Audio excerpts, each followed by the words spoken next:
கச்சத்தீவு அருகே மீன்பிடித்துக் கொண்டிருந்த ராமேஸ்வரம் மீனவர்கள் 8 பேர் சிறைபிடிப்பு. இலங்கை கடற்படையின் தொடரும் அத்துமீறல்களால் மீனவர்கள் கொந்தளிப்பு.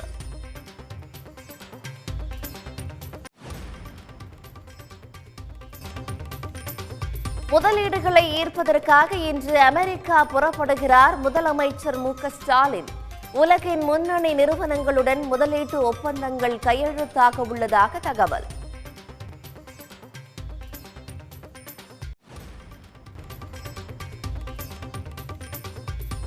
ஆட்சி கவிழ்ப்பு, எம்எல்ஏக்களை விலைக்கு வாங்கும் கேவலமான அரசியலை செய்யும் கட்சிதான் பாஜக. கூவத்தூர் குறித்த அண்ணாமலை பேச்சுக்கு அதிமுக முன்னாள் அமைச்சர் கடம்பூர் ராஜு பதிலடி.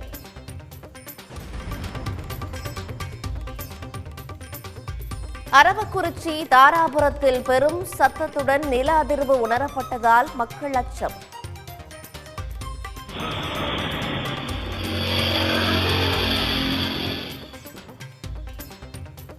மர்ம ஒலிக்கான காரணம் குறித்து மாவட்ட நிர்வாகங்கள் விளக்கமளிக்க பொதுமக்கள் கோரிக்கை.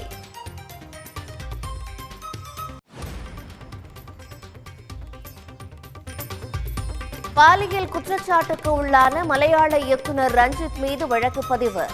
நடிகை ஸ்ரீலேகா மித்ரா அளித்த புகாரில் கேரள போலீசார் நடவடிக்கை.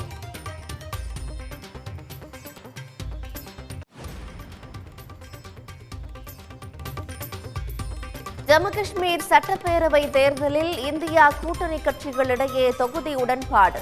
தேசிய மாநாட்டு கட்சி 51 தொகுதிகளிலும், காங்கிரஸ் 32 தொகுதிகளிலும் போட்டி.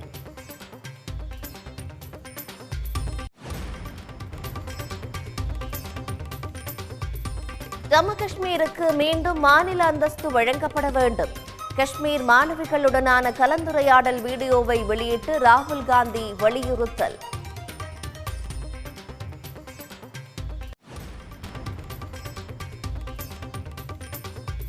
குஜராத்தில் தொடரும் கனமழையால் சூரத், அகமதாபாத் நகரங்களில் கடும் பாதிப்பு.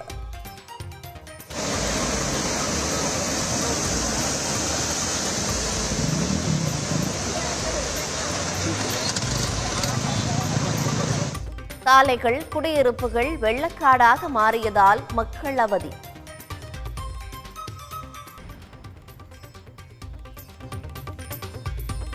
ஜார்க்கண்ட் முன்னாள் முதலமைச்சர் சம்பை சோரேன் பாஜகவில் இணைகிறார்.